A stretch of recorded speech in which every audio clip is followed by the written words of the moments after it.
व्रतपते व्रतं चरिष्यामि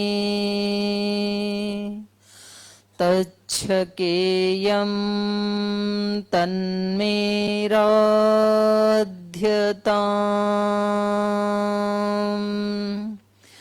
इदमहमनृतात् सत्यमुपैमि ॐ सहनाववतु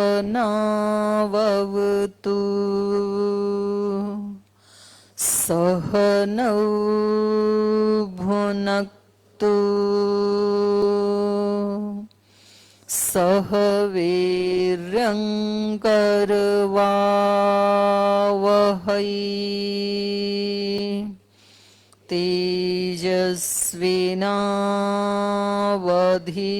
तेजस्विनावधीतमस्तु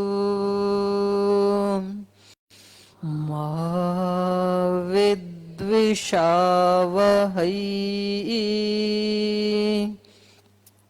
ॐ अग्नेनाय सुपथाराये अस्मान् विश्वानि देववयुनानि विद्वान् युयोध्यस्मज्जुहुराणमेनो भूयिष्ठान्ते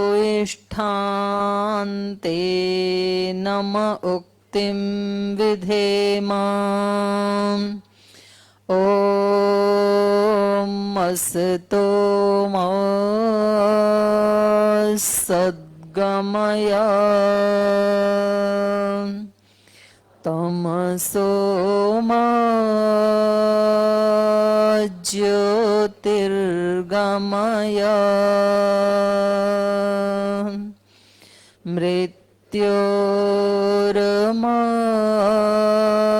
मृत्योरमामृतं गमय ॐ शान्ति शान्ति शान्तिः। ओम श्री परमात्मने नमः। ओम श्री गुरुभ्यो नमः।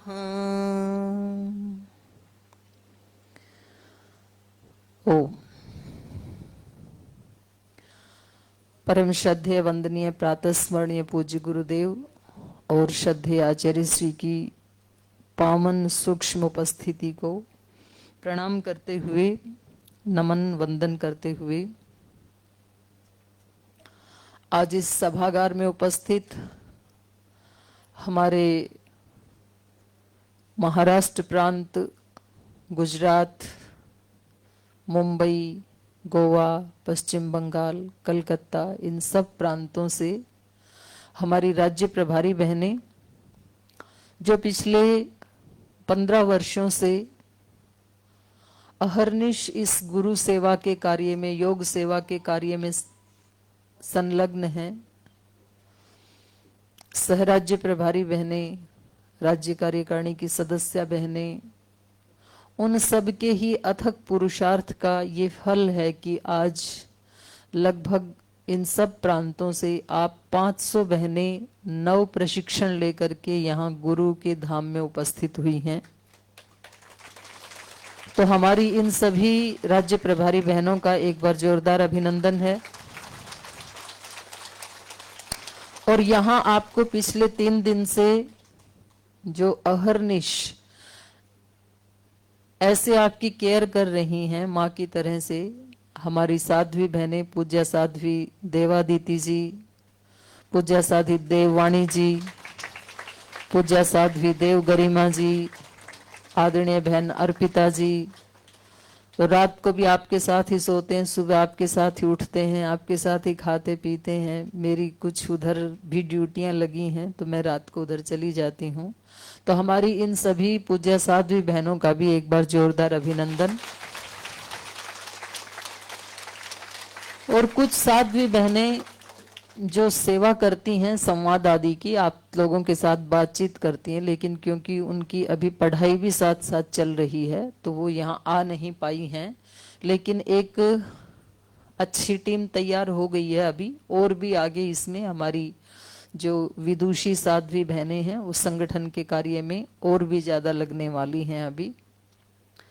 और इन सब के अनुशासन में चलने वाली आप सब बहनें, जिन्होंने अपने अपने जिले में, तहसील में, गांव में पहले प्रशिक्षण लिया, फिर वहां योग की कक्षाएं प्रारंभ की, और फिर और ज्यादा सीखने के लिए, एडवांस ट्रेनिंग लेने के लिए आप सब यहाँ अपने घर बार में अनेक अनेक व्यवस्थाएं करके यहाँ गुरु धाम में पधारी हैं। आप सब बहनों का भी बहुत बहुत अभिनंदन है।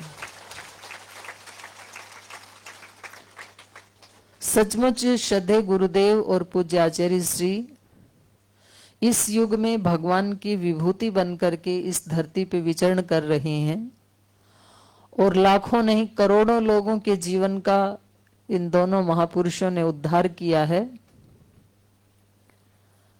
और हमारा ये परम सौभाग्य है कि ऐसे युग पुरुषों के सानिध्य में, ऐसे महामानवों के सानिध्य में हमें उनका साक्षात दर्शन करने को मिल रहा है, उनको सुनने को मिल रहा है, उनको देखने को मिल रहा है, उनके साथ जीने को मिल रहा है। तो हम भी अपने भाग्य के ऊपर नाज कर सकते हैं, क्योंकि ये भी पुण्य आत्माओं को ही मिलता है। आप सब बहुत पुण्य आत्माएं हैं, और वो एक भगवती शक्ति ही, पावनी शक्ति ही आपको वहां से खींच करके यहाँ गुरु के धाम में लाई है। आप अपने आप नहीं आए हैं, आपको बुलाया गया है। और आपको पूज्य साध्वी देवादिति जी या देव गरिमा जी या अर्पिता जी ने नहीं बुलाया है, आपको तो आपके परम पूज्य गुरुदेव ने बुलाया है। तो आप पूरा आनंद ले रहे हैं 3 दिनों से। आज का दिन भी है, फिर कल दोपहर तक भी आप हमारे साथ हैं। ऐसे कहते हैं गुरु के घर में तो 3 दिन जाना भी पर्याप्त होता है, और वैसे इससे भी ज्यादा जो ग्रहणशीलता है तो साधु दर्शनम पाप नाशनम। एक बार भी किसी ऐसे जागरूक समर्थ महापुरुष का दर्शन हो जाए, उसी समय सारे पापों का नाश हो जाता है। तो खैर, आज हम जो चर्चा करेंगे इसमें हम भक्ति से शुरू करते हैं, क्योंकि सुबह सुबह का टाइम है, और पूज्य गुरुदेव भी इसको बहुत महत्व देते हैं, क्योंकि 2 ही साधन हैं हमारे पास, प्रार्थना और पुरुषार्थ, जिससे हम अपने जीवन में कुछ नया अचीव कर सकते हैं। तो हम दोनों के ही पुजारी हैं, क्योंकि अकेली प्रार्थना भी फलीभूत नहीं होती है। यदि पुरुषार्थ ना करें तो वो कमजोर रह जाती है। और अकेला पुरुषार्थ भी अहंकार को बढ़ा देता है। यदि श्रद्धा भक्ति हृदय में ना हो तो, विनम्रता का भाव ना हो तो क्योंकि सुबह का सत्र है तो हम इसी से प्रारंभ करते हैं। दर्शनों में भी भक्ति की विशेष व्याख्या महर्षि पतंजलि जी ने की है। ईश्वर प्रणिधान की वहां पर व्यवस्था की है कि किसी को कुछ भी नहीं आता है तो उसके पास एक उपाय है, जो भी काम करे वो भगवान के अर्पित कर दे। ईश्वर प्रणिधानाद्वा, ईश्वर को प्रणिधान करने से उसके सब दुखों का, शोकों का नाश हो जाता है। वहां पर भाष्य में भाष्यकार लिखते हैं, व्यास ऋषि लिखते हैं, भक्ति विशेषात आवर्जित ईश्वर तम अनुग्रहणाति अभिध्यान मात्रेण। भक्ति विशेष से प्रसन्न किया हुआ ईश्वर एक बार अपनी दृष्टि डालते ही उस साधक के दोषों का नाश कर देता है। जैसे सूर्य की किरण जैसे ही आई धरती के ऊपर, तुरंत रात भर के अंधेरे का नाश कर देती है एक किरण। ऐसे गुरु की, माता पिता की, ईश्वर की एक दृष्टि पड़ जाती है तो हमारे जन्म जन्मांतरों के सब पापों का नाश हो जाता है। और हम सब तो बहुत सौभाग्यशाली हैं, एक बार नहीं कई कई बार दृष्टि पड़ी है। आपने तो एक एक व्यक्ति ने पर्सनल आशीर्वाद लिया है अपने गुरु के पैर छू करके। ऐसा किसी भी महापुरुष के पास संभव नहीं है। हम तो बहुत महापुरुषों के पास गए हैं, 5 फीट दूर से आशीर्वाद मिलता है। ये पहले ऐसे युग पुरुष हैं जो कोई बंधन नहीं है, कोई बैरिकेड नहीं है, कोई भी व्यक्ति अब आपका कोई पहचान भी नहीं थी, नाम भी नहीं जानते थे, लेकिन कोई यहाँ पर भेदभाव नहीं है। जो बहनें योग से जुड़ी हैं, अध्यात्म से जुड़ी हैं, गुरु के घर में आई हैं, आप ही नहीं, बहुत सारे स्वास्थ्य साधक यहाँ पतंजलि योग पीठ वेलनेस में, योगग्राम में आते हैं। बोल जी ऐसे तो पास से किसी भी महापुरुष के पास मिलने को नहीं मिलता है। तो ये भी बहुत बड़ा सौभाग्य है हमारा। तो मैंने बताया योग दर्शन में जो भक्ति विशेष के बारे में बताया है, ऐसे ही क्योंकि हमारे तो गुरुदेव का नाम भी श्री राम ही है और हम वैसे भी श्री राम के पुजारी हैं। तो श्री राम ने ये जो भक्ति है, नवधा भक्ति, ये शबरी माता को दी थी। शबरी माता जो वर्षों से उनका इंतजार कर रही थी कि कब श्री राम मिलेंगे और कब मेरे जन्म जन्मांतरों के पाप धुल जाएंगे, तो उनकी इस भक्ति प्रार्थना ने, इस उनकी तपस्या ने श्री राम को अपने पास बुलाया और श्री राम ने उनको इस नवधा भक्ति का आशीर्वाद दिया। उन्होंने कहा कि प्रभु मैं तो कुछ जानती नहीं हूं, मैं तो इस जंगल में रहने वाली हूं, एक शबर जाति, भील जाति में पैदा हुई, बस मेरे तो मन में एक अभीप्सा थी, तो बाकी तो मैं कोई जानी तो नहीं हूं, कुछ पढ़ी लिखी भी नहीं हूं। तो श्री राम ने कहा कि आज मैं आपको ऐसी भक्ति का उपदेश करता हूं कि युग युगांतरों तक ये भक्ति आपके नाम से सदा प्रसिद्ध रहेगी, और जो ये 9 प्रकार की भक्ति करेंगे उनके जीवन का पूर्ण कल्याण होगा। तो उनमें से प्रथम भक्ति है, प्रथम भक्ति संतन कर संगा। ये सुना करके तो कल पूज्य साध्वी देववाणी जी सुनाएंगी आपको, क्योंकि गाने का कंठ भगवान ने उनको दिया है और चर्चा मैं करती हूँ। तो बहुत सुंदर गाती है ना, तो एक बार तालियां हो जाए। तो ये भी भगवान की विभूति होती है। जैसे आपको थोड़ी देर पहले दैवी संपद स्मरण करवा रही थी ना पूजा साध्वी, मैं सुन रही थी फोन के ऊपर। ये भी दैवी संपद है हमारे पास। देखो कोई भी गुण है यदि किसी के अंदर, वक्तृत्व का है, नेतृत्व का है, गायन का है, शारीरिक सौंदर्य है, आर्थिक सौंदर्य है, मानसिक, कोई भी चीज है हमारे पास, तो वो सब हमारी नहीं है। दैवी संपद में जितने भी गुण आए हैं ना, 26 गुण हैं, 26 के 26 गुण वो भगवान के गुण हैं। अभयम, निर्भयता, ये भगवान का गुण है, हमारा गुण नहीं है। अभयम, सत्व संशुद्धि, बुद्धि की शुद्धि, सत्व की शुद्धि। अभयम सत्व संशुद्धिर ज्ञान योग व्यवस्थिति, दानम दमश्च यज्ञश्च स्वाध्यायस्तप आर्जवम, अहिंसा सत्यम क्रोधः त्यागः शांतिरपैशुनम, दया भूतेषु लोलुप्त्वम मार्दवम ह्रीरचापलम, तेज क्षमा धृति शोचम अद्रोहो नातिमानिता, भवन्ति संपदम दैवीम अभिजातस्य। ये सब दैवी संपद हैं। तो पूजा साध्वी जी के पास जो गला है वो भी किसकी संपदा है? देववाणी जी की है कि भगवान की? भगवान की है, देववाणी जी की नहीं है।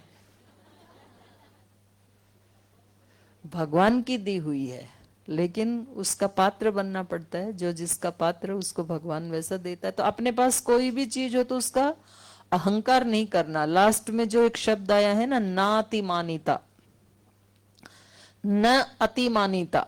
जैसे कोई बहन योग बहुत अच्छे से सिखाती है, उसकी कक्षा में 100 से लेके 200 300 भाई बहन आते हैं, हम उनको भी पुरस्कृत करने वाले हैं। ऐसी 4 बहनों के नाम आए हमारे पास जिनकी कक्षा में 100 से लेकर के 150 200 300 तक भाई बहन आते हैं। तो उनका ऐसा प्रेजेंटेशन अच्छा रहता होगा, इसीलिए तो ज्यादा आते हैं। लेकिन पुरस्कार लेकर के भी, सबकी तालियां सुन करके भी मन में ना आती मान्यता, अहंकार नहीं आना चाहिए, क्योंकि ये भगवान की, गॉड की गिफ्ट है, ये ईश्वर की देन है। तो ऐसे ही प्रथम भक्ति संतन कर संगा। संतों का संग जिसको मिल गया तो समझ लीजिए एक भक्ति सिद्ध हो गई। जैसे शबरी माता को श्री राम मिले, उनकी भक्ति सिद्ध हो गई। आप यहाँ पतंजलि योग पीठ में आ गए, संतों का संग आपको मिल गया, पूज्य गुरुदेव का, श्रद्धेय आचार्य श्री का उपदेश भी मिल गया, सानिध्य भी मिल गया, आशीर्वाद भी मिल गया, माला भी मिल गई, फोटो भी मिल गई, माल भी मिल गया, माला माल हो गई। तो ये प्रथम भक्ति है। दूसरी रति मम कथा प्रसंगा, दूसरी भक्ति है जो भगवान की कथाएं हैं, जो ईश्वर की अनेक अनेक लीलाएं हैं, जो उनके अनेक अनेक प्रेरणादायक प्रसंग हैं भक्तों के बारे में, उनको सुनना, ये भी दूसरी भक्ति है। तो हमें अपने बेड के ऊपर जब हम रात को सोते हैं, किसी महापुरुष की, किसी भक्त की जीवनी अपने साथ रखनी चाहिए और प्रतिदिन कुछ ना कुछ थोड़ा सा उनके बारे में या एक भक्त के बारे में पढ़ करके तब सोना चाहिए। नहीं तो एक पुस्तक है हमारी, भारत की महान नारियां, नीचे रखी होगी, उसमें 100 से कुछ एक दो ऊपर हैं, लगभग 100 से अधिक ऐसी महिलाओं की जीवनियों को हमने संकलित करके एक पुस्तक के रूप में रखा है। तो आप रोजाना किसी एक महिला की जीवनी पढ़ के सो सकते हैं, तो आपको 100 बहनों का जीवन चरित्र आपके सामने रहेगा। तो ये दूसरी प्रकार की भक्ति है। गुरुपद पंकज सेवा, तीसरी भक्ति अमान। अगर किसी को करने को मिले तो गुरु के चरणों की सेवा करना, और वो भी कैसे करना, अमान, मान रहित होकर, अहंकार से रहित होकर के। अब देखो ये सेवा जो है ना, इसके ऊपर मैं आज अलग से एक सत्र लेने वाली हूं। सेवा का मतलब ये नहीं है जहां ये जो चित्र में दिखाया गया है, हमारे कुछ साधु सन्यासी जो भाई हैं वो गुरु पूर्णिमा पे ये गुरु की चरणों की पूजा अर्चना कर रहे हैं, तो ये तो सिंबॉलिक है। आप सब बहनें अपने अपने घर में रह करके जो सेवा कर रही हैं योग की या अपने घर परिवार की, वो भी गुरु की ही सेवा है। तो ये तीसरी प्रकार की भक्ति है। जब हम श्रद्धा पूर्वक अपने कर्तव्य का पालन करते हैं, भक्ति करते हैं, तो ये समझ लीजिए भगवान की तीसरी भक्ति हो गई है। चौथी भक्ति मम गुण गण करई कपट तज गान। चौथी प्रकार की भक्ति क्या है, भगवान के गुणों का गान करना, और वो भी कैसे करना, छल कपट से रहित होकर के। व्यक्ति हनुमान चालीसा भी पढ़ते जाते हैं, गाड़ी में बैठे बैठे, दुकान पे भी जा रहे हैं, साथ में फोन भी चल रहा है, आज कौन सा ग्राहक आएगा, उसके कितना डिस्काउंट लेना है, कितना उसको देना है, कितना आज प्रॉफिट करना है, तो भक्ति भी चल रही है। तो ये भगवान के साथ छल है या अपने आप के साथ छल है? अपने आप के साथ छल है, भगवान से तो क्या ही छल करेंगे हम, भगवान तो भगवान है। तो छल कपट से रहित होकर के, क्योंकि शबरी ने कोई दिखावे के लिए भक्ति नहीं की थी, सच्ची श्रद्धा से भक्ति की थी उसने। तो इसलिए चौथी प्रकार की भक्ति है भगवान के गुणों का गान करना, जो भी आपको आता है। जब आप अशांत होते हैं, परेशान होते हैं, तो आप कहिए, हे भगवान, आप तो परम शांति देने वाले हैं, परम सुख देने वाले हैं। ऐसे गुणों, उनके इस गुण का गान करते ही हमारे अंदर भी वो शांति और वो सुख आने लगता है। क्योंकि हर व्यक्ति के जीवन में कुछ ना कुछ बाधाएं तो आती हैं, तो उस समय उस जो हम जिस परिस्थिति में फंसे हैं उससे विपरीत जो भगवान के गुण हैं उनका गान करना चाहिए। तो स्तुति से प्रीति पैदा होती है। भगवान की स्तुति क्यों करनी चाहिए? जब हम यज्ञ करते हैं तो अथेश्वर स्तुति प्रार्थना उपासना, ऐसे बोलते हैं ना। तो 3 चीजें करते हैं 8 मंत्रों में, स्तुति, प्रार्थना और उपासना। स्तुति से क्या होता है, जिसकी हम स्तुति करते हैं उससे प्रीति बढ़ जाती है। जैसे राजनीति में कुछ ऐसे लोग होते हैं जिनको टिकट चाहिए, तो वो अपने से ऊपर वाले अपने उसकी स्तुति करते हैं, स्तुति करते हैं, तो उस व्यक्ति के साथ प्रीति हो जाती है और फिर उसको टिकट मिल जाती है। तो ये तो है छल पूर्वक, क्योंकि उसको छल, वो उसको टिकट चाहिए इसलिए स्तुति कर रहा है। लेकिन भगवान की स्तुति छल पूर्वक नहीं करनी। इसमें कहा ना, कपट तजी गान, कपट छोड़ करके, छल कपट छोड़ करके फिर उसके गुणों का गान करना चाहिए। तो कोई, आप कोई स्तोत्र का गान कर सकते हैं, कोई संस्कृत गीतिका का वो भी नहीं आए तो आप अपनी सीधी सिंपल भाषा में भगवान के साथ बातचीत करना, उनके गुणों का गान करना, जो जैसा आप समझे हैं वैसा ही, या तो कोई भजन गुनगुनाना, कविता गुनगुनाना, तो उससे आपको रिलैक्स होगा। कल एक बहन पूछ रही थी ना, बोल जी आजकल ना ये स्ट्रेस, तनाव, अनिद्रा, ये रोग बहुत बढ़ रहे हैं, ऐसे लोग आते हैं हमारे पास क्लास में, तो आप उनको ये बताइए, जब वो ऐसे करते हैं, आपको पता है पहले तो माताएं हर काम करते हुए भजन गुनगुनाते हुए करती थी, तो उससे उसकी काम की क्वालिटी भी अच्छी हो जाती है, और काम किया है वो थकान तो होती ही नहीं है, स्ट्रेस कम हो जाता है। तो ये चौथे प्रकार की भक्ति बताई है। मंत्र जाप मम दृढ़ विश्वासा, पंचम भजन सो वेद प्रकाशा। पांचवें प्रकार की भक्ति है मंत्र जाप करना। जैसे अभी भी हमने मंत्र जाप करके फिर ये सेशन प्रारंभ किया है। मंत्र को मंत्र क्यों कहते हैं? मत्री धातु से बनता है मंत्र शब्द, और उस धातु का अर्थ है मत्री गुप्त परिभाषणे। गुप्त परिभाषण, जैसे हम किसी दूसरे को नहीं सुनाना चाहते हैं और एक ही व्यक्ति को कुछ सुनाना चाहते हैं, तो हम क्या करते हैं, उसके कान में कोई बात बोलते हैं ताकि बाजू वाला भी सुन ना सके, बस केवल दो के बीच में ही संवाद हो। तो ये जो मंत्र है ये भक्त और भगवान के बीच का संवाद है, गुप्त परिभाषण है भगवान के साथ, उसको मंत्र कहा है। तो उस दृष्टि से जब उसका जाप किया जाता है बिना किसी का दिखावा किए, अपनी उस एक परम शक्ति के साथ जाप भी करें, तज्जपस तदर्थ भावनम ऐसे कहा है योग दर्शन में, वैसी भावना भी करें, वैसा जाप भी करें।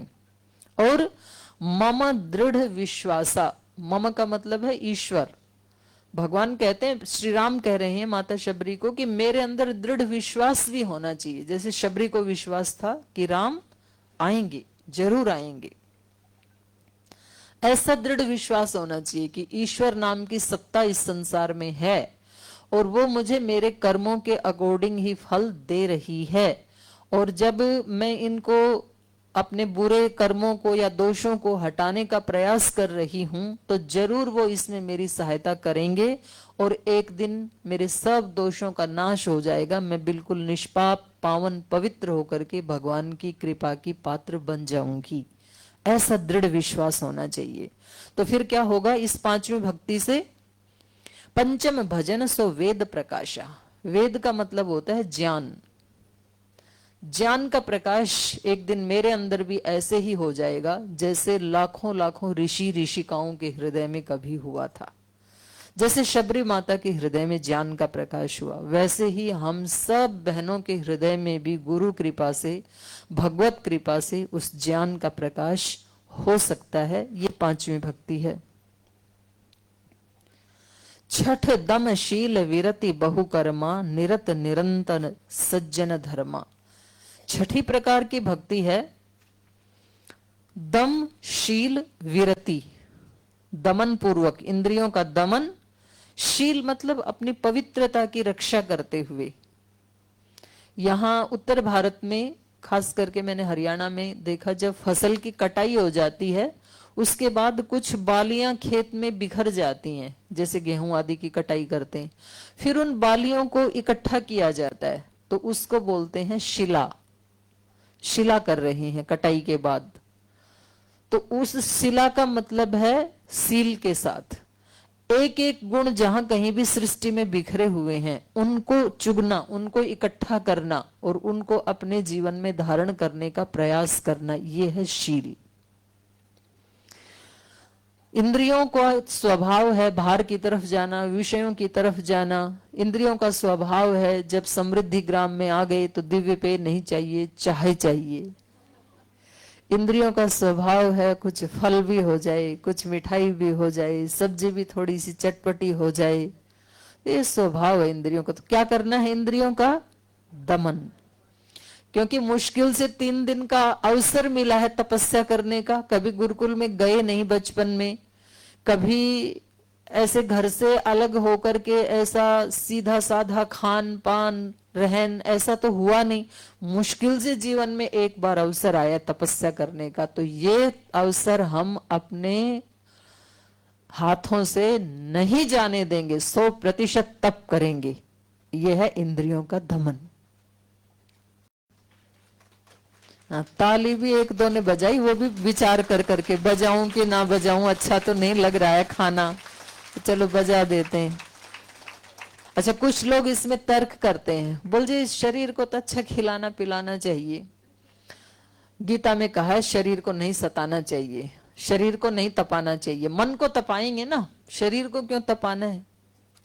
आप सब बहनें जब अपने रसोई में दूध गर्म करते हैं तो दूध को तपाने के लिए पहले पतीले को तपाना पड़ता है कि नहीं पड़ता? पतीले को तपाए बिना दूध तप जाएगा क्या? उद्देश्य क्या है? पतीले को तपाना है या दूध को? दूध को तपाना उद्देश्य है, लेकिन पहले किसको तपना होता है? पतीले को। तो उद्देश्य तो मन को तपाना ही है, लेकिन शरीर का तप किए बिना मन का तप सिद्ध नहीं होता है। हाँ, ये एक अलग बात है। अब मान लो कोई केवल खाली पतीले कोई तपा रहा है, उसमें दूध डाला ही नहीं, तो फिर तो नुकसान होगा, पतीला टूट जाएगा, थोड़ी देर के बाद ब्लास्ट होगा, हानि भी हो सकती है। तो जो केवल शरीर का तप करते हैं, उसको खींचते हैं और मन के ऊपर कोई भी वर्क नहीं करते, तब तो हानि होती है, ये सच्ची बात है।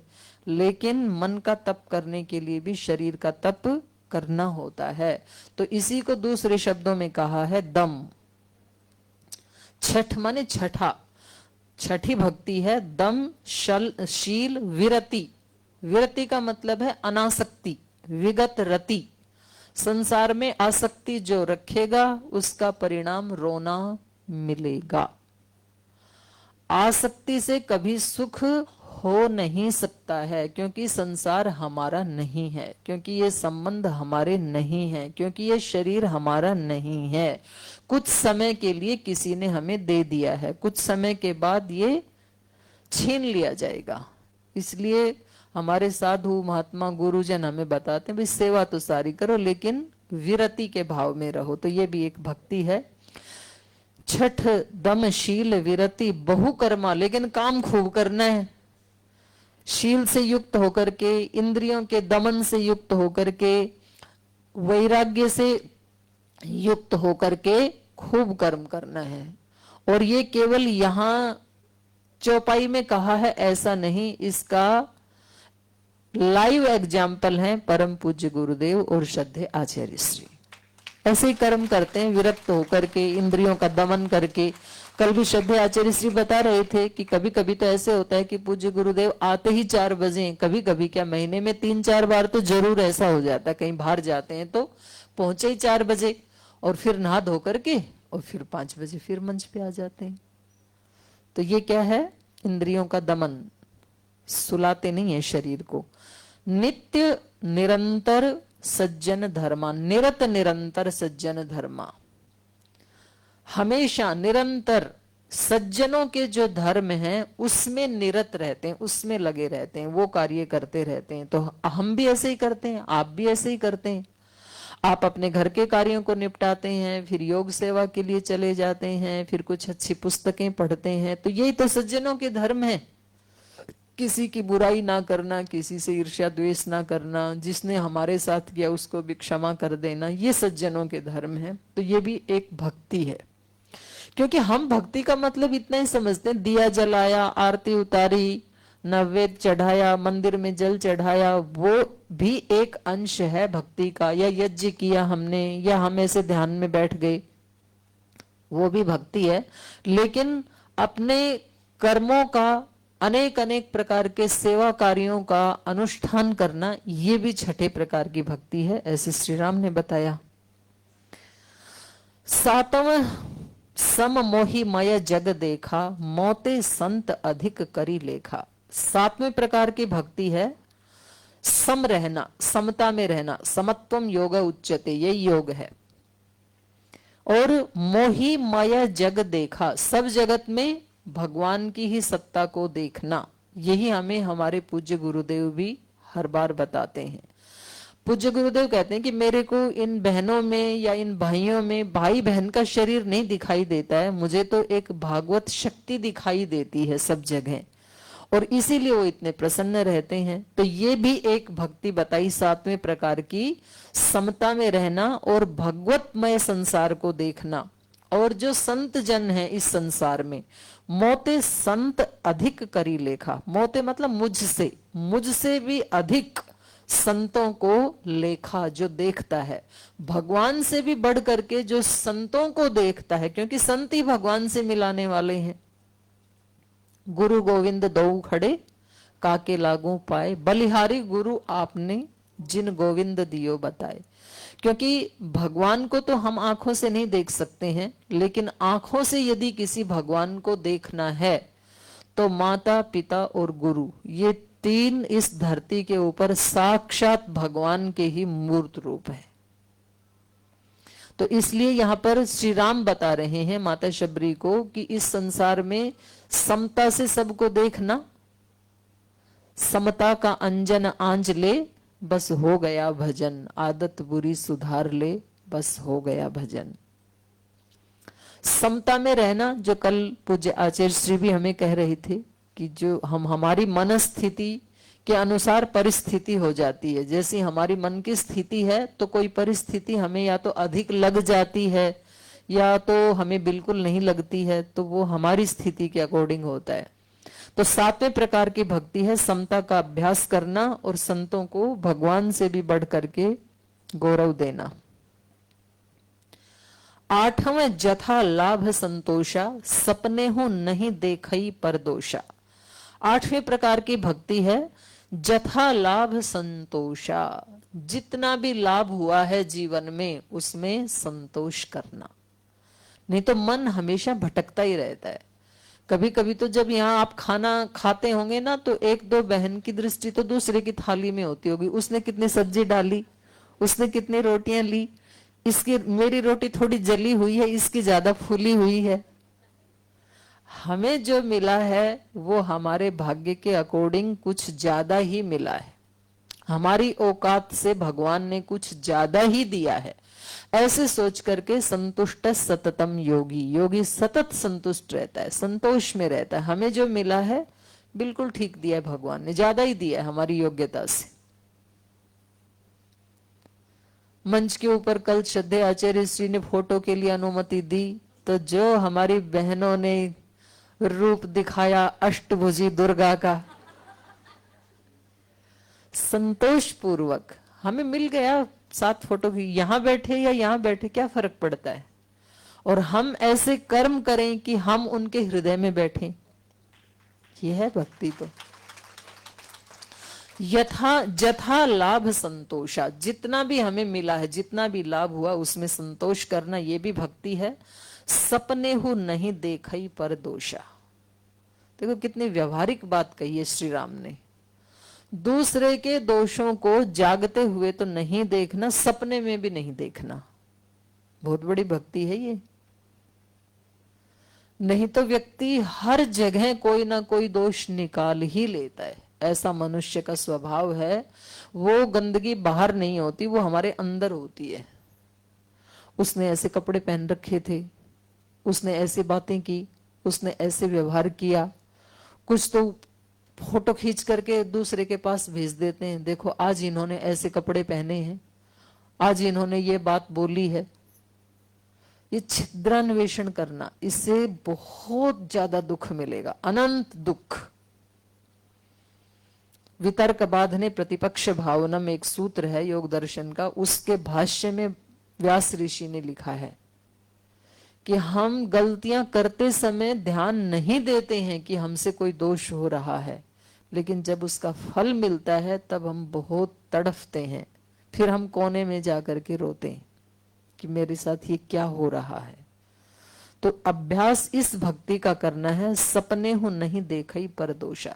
जिसके दोष हमें दिखाई दे रहे हैं, हो सकता है उसकी क्या परिस्थिति होगी, उसके स्थान पे खुद को खड़ा करके देखें तब हमें पता लगे। हर व्यक्ति की अलग अलग परिस्थितियां हैं। तो कभी किसी के दोष का, एक व्यक्ति ऐसे चला जा रहा था और वो कभी इधर झुकता था, कभी इधर झुकता था, ऐसे झुक झुक के टेढ़ा टेढ़ा हो करके चला जा रहा था। तो एक देखने वाले व्यक्ति ने उसका वीडियो बना करके किसी दूसरे व्यक्ति को भेज दिया, बोल देखो ये कैसे मटक मटक के चल रहा है, कैसे लचक लचक के चल रहा है। फिर उस व्यक्ति ने भी उसको देख लिया और फिर बोल जाओ उससे जा करके मिलो, बातें कैसी करता है। फिर वो व्यक्ति वहां गया उसके पास, और गया तो पता लगा कि वो सीमा पर रक्षा करने वाला एक सैनिक था, और उसकी गोली कमर में भी लगी थी और पैर में भी लगी थी, और तब भी वो चल रहा था। तो उस समय कितनी ग्लानि हुई होगी मन में कि अरे मैंने क्या सोच लिया और हकीकत क्या थी। तो कभी कभी हम अपने संस्कारों के अकॉर्डिंग सोच लेते हैं और कमेंट भी कर देते हैं दूसरे के ऊपर, तो इससे हमारे पाप बढ़ते हैं। इसलिए बचना चाहिए इन चीजों से। तो इसलिए श्री राम हमें इसकी शिक्षा दे रहे हैं कि 8वें प्रकार की भक्ति है सपने हो नहीं देखई पर दोषा। और अंतिम भक्ति है नवम सरल सब सन छल हीना मम भरोसे ही हर्ष न देना। 9वें प्रकार की भक्ति है सब सन छल हीना। सन का मतलब है संशय, हमेशा संशय और छल कपट से रहित होकर के जीना चाहिए। ना किसी के ऊपर डाउट करना चाहिए ज्यादा, ना किसी के साथ छल करना चाहिए। सच्चा सात्विक व्यवहार दूसरों के साथ करना चाहिए, क्योंकि जैसा हम बोते हैं वैसा हम काटते हैं, वैसा ही मिलता है हमें। तो सब सरल, सरल माने रिजु होकर के, कुटिल जटिल होकर के व्यक्ति को नहीं जीना चाहिए। सरलता सीखनी है तो हम अर्जुन से सीख सकते हैं। जो जो मन में डाउट आए, जो जो प्रश्न आए उनके मन में, वो भगवान कृष्ण को बताते रहे। भाई मेरी ऐसी स्थिति है, मुझे मोह पैदा हो गया है, अंदर से शोक पैदा हो गया है, बिल्कुल इनके साथ युद्ध करने की इच्छा नहीं होती है, मन करता है कहीं जंगल में भाग जाऊं या तो कहीं आत्महत्या कर लूं। और फिर उस सरलता को देख करके भगवान कृष्ण ने उनको समझाया, उनको उपदेश दिया शिष्य के रूप में, और लास्ट में जाकर के नष्टो मोह स्मृतिर्लब्धा, अर्जुन का मोह नष्ट हो गया, शोक नष्ट हो गया। तो इसलिए यहाँ पर कहा सरल होकर के, रिजु। आपने भी देखा होगा अपने घर परिवार में कुछ बच्चे सरल होते हैं, जैसा उनके मन में वैसा माँ बाप को बता देते हैं, जैसा बाहर कोई घटना घटी वैसा आके माता पिता को बता देते हैं। कुछ बच्चे कुटिल होते हैं, जटिल होते हैं, बताते नहीं है बिल्कुल भी, और नीचे नीचे गलत काम करते रहते हैं। तो माता की प्रीति सरल से ज्यादा होगी या कुटिल से ज्यादा? दोनों उसी के ही बच्चे हैं, लेकिन तो भी सरल बच्चे के साथ ज्यादा प्रीति होती है, ज्यादा उसके लिए आशीर्वाद निकलते हैं कि ये मेरा बच्चा भोला भाला है, बहुत सरल है, ये दुनिया से कैसे लड़ेगा। तो भगवान को भी सरल वाले ज्यादा पसंद आते हैं। सरल हृदय को शरण में राखे प्रभु भोले नादान रे, ना ये तेरा ना ये मेरा, मंदिर है भगवान का। सरल सब सन छल हीना मम भरोसे ही हर्ष न दीना, मेरे भरोसे रहते हैं वो, और इसलिए अपने हृदय में ना उनको कभी वो हर्ष मनाते ना कभी दीनहीन होते हैं। तो ये भी समता की ही स्थिति है। जो भगवान के भरोसे है, जैसे कोई छोटा बच्चा, उसको रोड क्रॉस करना है, एक हाथ माँ ने पकड़ रखा है एक पिता ने, तो बच्चा क्या करता है? झूलता है पैर ऊपर उठा करके। अकेले को सड़क पार करनी हो तो डरता है बेचारा, कभी इधर देखेगा बस आ रही है, कभी इधर देखेगा गाड़ी आ रही है, कैसे पार करे इतना छोटा सा बच्चा और इतना ट्रैफिक। और फिर पीछे से माता पिता दोनों आ गई दुकान में से निकल करके, फिर एक ने एक हाथ पकड़ा, दूसरे ने दूसरा पकड़ा कि चलो हम आपको रोड पार करा देते हैं। तो अब इस बच्चे को डर लगेगा क्या? डर नहीं, अब तो वो आनंद मनाता है और कहता है एक बार इधर से उधर फिर आओ ना, दोबारा आनंद आ रहा है, झूल रहा है माता पिता के हाथ में। तो ऐसे जो अपने जीवन की नैया, एक हाथ गुरु को पकड़ा दिया, एक भगवान को पकड़ा दिया, तो फिर आराम से झूलो। तो हम सब ऐसे ही बच्चे हैं।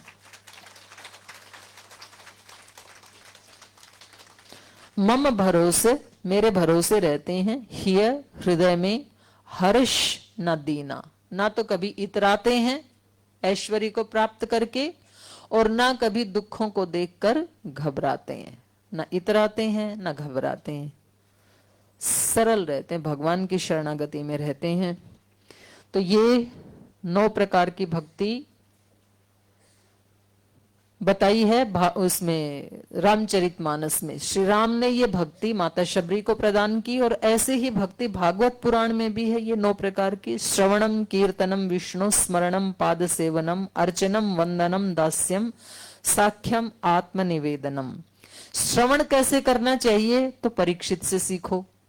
उन्होंने जो कथा सुनी तो मुक्त ही हो गए, तो आप भी ऐसे सुनना परीक्षित की तरह से। यहाँ जो जो भी वक्ता आ रहे हैं या आएंगे अभी आगे, श्रवणम कीर्तनम, कीर्तन करना हो तो सुखदेव जी से सीखें।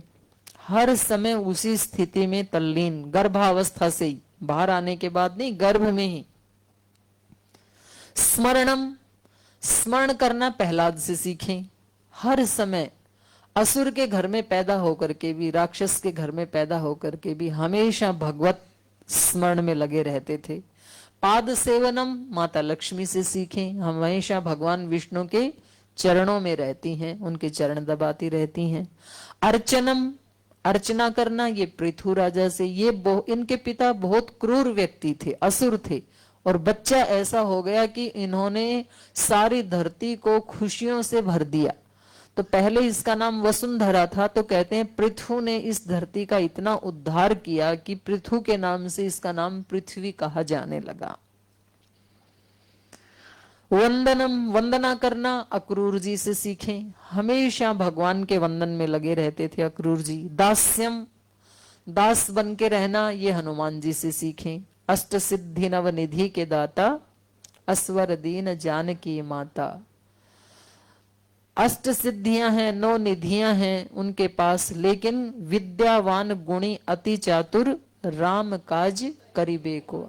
फिर भी दासता का भाव कि मैं तो आपका दास हूं। बहुत विद्यावान है, बहुत गुणी है, अति चतुर है, बड़े स्मार्ट है, बहुत बलशाली है, लेकिन फिर भी हमेशा अपने गुरु का कार्य करने के लिए तत्पर रहते हैं। यह है दास्य। सख्यम, सखा भाव, ये अर्जुन से सीखें। भगवान को सखा बना लिया अपना तो सारे झंझट खत्म। तो ऐसा भाव होना चाहिए। संसार के लोगों को सखा बनाने से वो कब कौन छोड़ के जाएगा, कब रोना पड़ेगा, झंझट में पड़ना पड़ेगा, इसलिए भगवान को ही अपना सखा बना लिया। ये भी एक भक्ति है। आत्मनिवेदन, ये बलि राजा से सीखना चाहिए।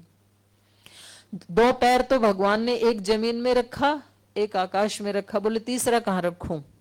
बोल जी मेरा सिर है, मस्तक झुका दिया। बोल तीसरा मेरे मत्थे पे रख लो, मस्तक पे रख लो। और फिर भगवान को ही लेके गए पाताल लोक में।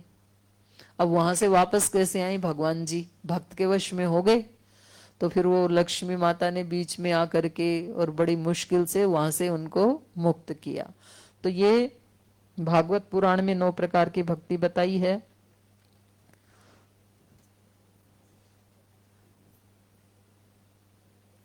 तो अभी अर्पिता जी दूसरा वाला ले लेते हैं, क्योंकि ये तो हमने भक्ति से प्रारंभ किया कि हमारा हृदय पहले भक्ति भाव से भरा हुआ रहना चाहिए, तब हम सेवा करें तो वो फिर सच्ची सेवा होती है।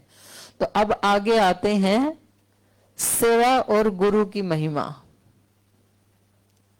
क्योंकि गुरु के पास, दोनों गुरुजनों के पास हम आए हुए हैं, और सेवा के आदर्श हैं हमारे हनुमान जी महाराज। देवी देवताओं में गुरु तो हैं ही हैं। तो यहां हम चर्चा करेंगे गुरु की क्या महिमा है जीवन में, और गुरु और सेवा का क्या संबंध है।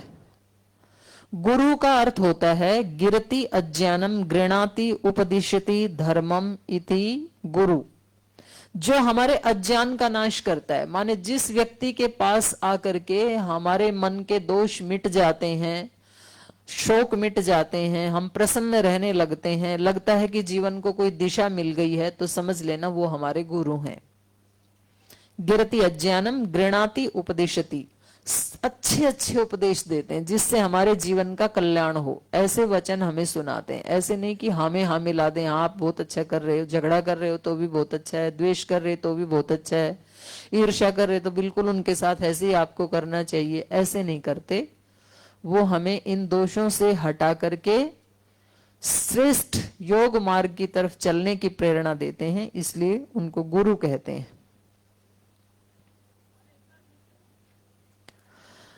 गुरु की महिमा क्या है? गुरुर ब्रह्मा गुरुर विष्णु गुरुर देवो महेश्वर गुरुर साक्षात पर ब्रह्म तस्मै श्री गुरुवे नमः।